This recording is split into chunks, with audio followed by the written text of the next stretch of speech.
Thursday trainings. We are going to be talking about Facebook groups today.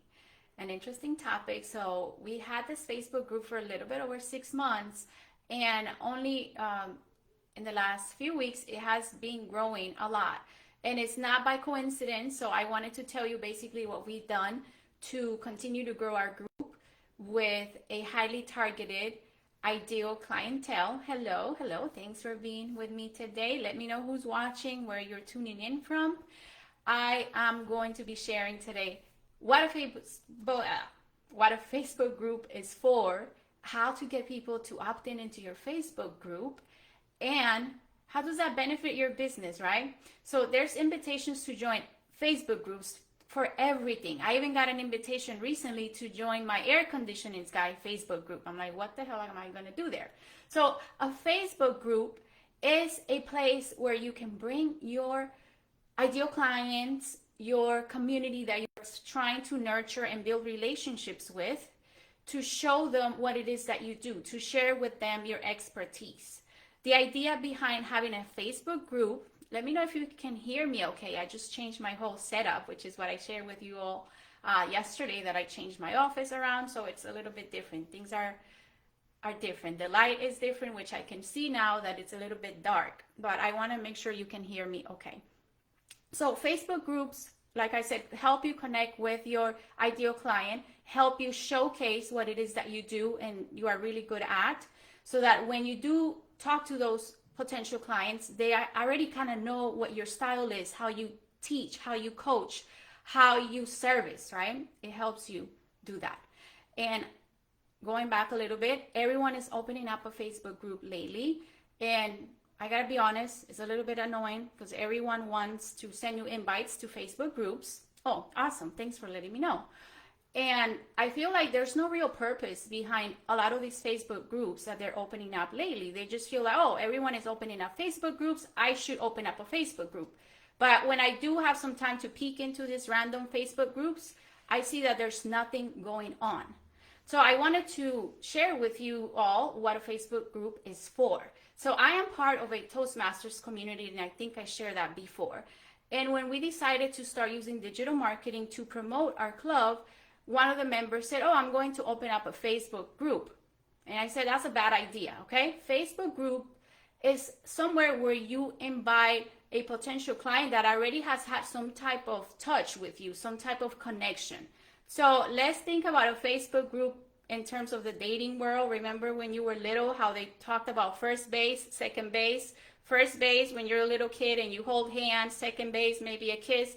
So I think Facebook group is kind of like second base. You don't go directly to someone that you don't know and you don't have a connection with and send them an invitation to your group. You have to establish some type of relationship first, right? Some type of common denominator. Let me know in the comments if this makes sense. If you have been approached before to join a group and you were maybe like, no, like, why should I join your group? I already joined like thousands of them. So you have to give this potential ideal client of yours or this person you're inviting some reason to join your group, right? So a lot of you maybe came in because you heard that we allow you to promote. It's a place for you to network with other women entrepreneurs. I don't know what the reason was, right? But the strategy that has helped us grow a lot over the last few weeks has been the change and the name of the group. So easy. It's like organically people just started coming in without even having to invite them. So I wanted to share that with you. If you are able to, I want to invite you to check out the banner that we created for the group. And this is really what we've done in the last few weeks. I felt like I needed to be more intentional and more clear as to what it is that we do in this group, right? So when I first started, it was Business Accelerator for Female Entrepreneurs. So yes, I understand that concept because I come from the business world, and that's what my idea was for this group, is to help women entrepreneurs accelerate their business progress and teach them different strategies. But as I started talking to the members that were coming into the group and doing my trainings, I started realizing that the majority of you on here, what you want to know is, how do I get clients using digital marketing techniques? How do we connect with our potential clients? So that was what prompted me to change our name from Business Accelerator to Client Attraction for Women Entrepreneurs. These are keywords. So I have a system that I can use to search what are the higher ranked keywords when it comes to women entrepreneurship. And the top three things were confidence, digital marketing, and lead generation. So those were the three things that came up that were ranking very high. So I used all of those things when I was crafting the name and the banner. So basically, people are joining the group just because they see the name, Client Attraction for Women Entrepreneurs. So it says who the group is for, women entrepreneurs. So start thinking about, if you want to create a group, what is the group for? What's the purpose of the group? What are you going to nurture your audience with, right? So for me, I wanted to help women entrepreneurs learn digital marketing strategies, quick strategies that they could implement and start seeing results. And that pain point, the biggest pain point for my ideal client, women entrepreneurs, is having confidence to show up online, getting clients online, and the how to use these systems, how to navigate these different ever-changing digital marketing platforms. Let me know if that makes sense, right? So that's what I used to create my banner, right? So in my banner, if you are looking at it now, it's great because I can walk you through it. If you are not, then you can go back and take a peek at it after the training. So my banner is very clear. It says Client Attraction for Women Entrepreneurs. And then I put, if you are looking to build your online empire, you want to learn how to sell online services, use social media for business or influence. If you want to make 6 figures with coaching and consulting, if you want to learn digital marketing, and if you want to connect with high-level women entrepreneurs, this is the group for you. So immediately, just by seeing my banner, I started getting all of these requests to join the group. The other thing that I have also is I have questions to join my group. And I'm not accepting anyone that doesn't answer all 3 of the questions. At the beginning, maybe I would. I was like, okay, you want to come into this group? But in the last month, I have not. And if you saw my graphic that I shared with you all yesterday, we had 400 requests to join the group in the last 4 weeks. And out of those 400, we declined 56. Why is that? Well, the main reason is going to be because they probably didn't answer the questions. One of the questions that I have is, what are you struggling with when it comes to your business? So I have options. It says, I need to learn how to get leads, or I need to learn how to use digital marketing. I can't remember right at this moment. And then another one says, no, I don't need anything. My business is perfect. So depending on what you choose, it lets me know what you need help with, what my trainings should be like and for.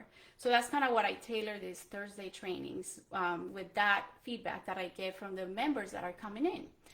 And that has helped with keeping this request coming every day. We're getting about 20, 25 requests every day. And like I said, we're not accepting everyone. We are only accepting those that are answering all of the questions and that fit the criteria for this group. And that's how we can keep the group, how can I say it, like high quality, right? Because I've been in groups where they just let anyone in, they start spamming and sending all these things that we don't need to see.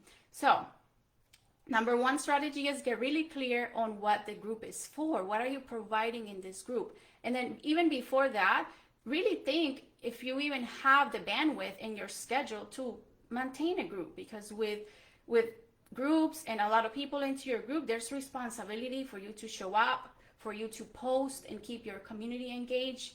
And that, I will tell you, it's a lot of work. So just keep that in mind, because for a lot of the women entrepreneurs that are my clients or that I come across and talk to, one of the things that they're always saying is, I don't have time. It's so much that I have to do. So keep that in mind as you are thinking about creating your own Facebook community. It is a lot that you have to do if you want your community to grow and if you want it to give you any fruits. It's not just to have it. Nobody wants to add more work into their busy schedules. So keep that in mind. So once you figure out that, yes, I want a community, I want to start nurturing a community, then you want to get clear on what this community is going to serve for. What's the purpose of this community? And then start having like a set schedule is what I did. So what are we doing on Mondays, Tuesdays, or how often do you want to show up, right? And then once you have a set schedule, then show up. Show up every time you said you were going to show up. And that will help you build more confidence, and it will help you show your ideal potential clients that they can trust you, that they can work with you. And that's really the purpose of a Facebook group. So going back to my example about the dating world, first, make sure that you know exactly what you're doing, what this group is going to be for, and that you have a plan before you create a group and you invite a bunch of people, right? Then second, you want to use questions to get some feedback from the people that are going into your group so that you know what type of trainings you should be offering, what type of content. And then lastly, have a plan for this group. So what am I going to do with this almost 1,000 members in this group? Where I love women leadership, women empowerment, and entrepreneurship. So I truly enjoy sharing all of these things that I know and the ones that I continue to learn with all of you. But also I do have conversations with a lot of you. I saw that you answered that you need help with digital marketing. Well, that's what myself and my agency does, so we can help you. So that's really what you use a Facebook group for. They're not paying you to come into the group. The way that you can monetize it is by starting those conversations. And I believe that was the post for today. Do you know how to network? What do you do once you have a Facebook group with all of these members? Well, you have a lot of work, really, is what it is. You have work to connect with them, to ask them if your services or products are of interest to them, and make that connection. And if they're not, if it's no now, then maybe in the future they could use your services and products. So keep that in mind. And before I let you go, I just have a quick little story. So I had my lawn guy actually stopped. He got sick, all right? So he hasn't come for like 3 weeks. I actually just got my lawn done today by a new company, which I'm very happy about because it looked like it was an abandoned house. And the story I was going to share was that a few weeks back, I had someone that I know personally that had to shut down their little shop due to COVID, and he was doing lawn and yard work. I already had a lawn person at that time. So I told him, I don't need someone to cut my lawn, but I do have some work in my yard that I need done. Like I had to redo the pavers, my deck. And he came out, he looked at it. He said, oh, I charge $40 an hour. I'm like, okay, sounds good. I'm going to get you a quote and come back to you. He never did. Okay. So the only thing that I can think of is he decided he didn't want to do anything other than cutting lawns. And since I told him I'm loyal, I'm not going to fire my lawn guy. He never came back and told me, well, my lawn guy got sick and I don't know what happened to him. So I needed a lawn guy now. Well, guess what? I'm not calling that dude that came and never gave me a quote. So the moral of the story is if they say no now, that doesn't mean no forever. So this guy could have had a $200 monthly job with me now if he would have came and given me a quote. But because he walked away, well, now he doesn't have anything. And it's the same for us, right? When we make a connection, it could always be a potential client now or in the future, or they can also collaborate with you or refer you to someone else. We're women entrepreneurs, and if we help each other out, if we listen to what they have to say, there's always something good that can come out of it. Okay, so that's what Facebook groups are for. It's just like a more intimate space for you to mingle and get to know your ideal client and for them to get to know you. I hope that this makes sense and it helps you in creating your group, or if you already have a group, well, it's not too late to restructure it. Like I said, that's what I did, and that's how we got a lot of members coming in. Before, we were getting steady requests to come in, but it was through efforts like myself or Savita will invite people, or we'll let them know through our social media posts. But in the last month, it's really been like effortless. They just been flopping in because of those few little changes that I did, changing the name and getting super specific with what we do, and then put it right there on the banner, which is something that people can see even before they're in the group. And then the description also. All right, so I hope that serves you. And if you have questions about this topic, let me know. We are going to be running a challenge for you guys to build your own funnel, your lead magnet, or if you already have one, what you need to have in it to make it really effective and high converting. Thanks you for joining me today. I will see you next week, and bye.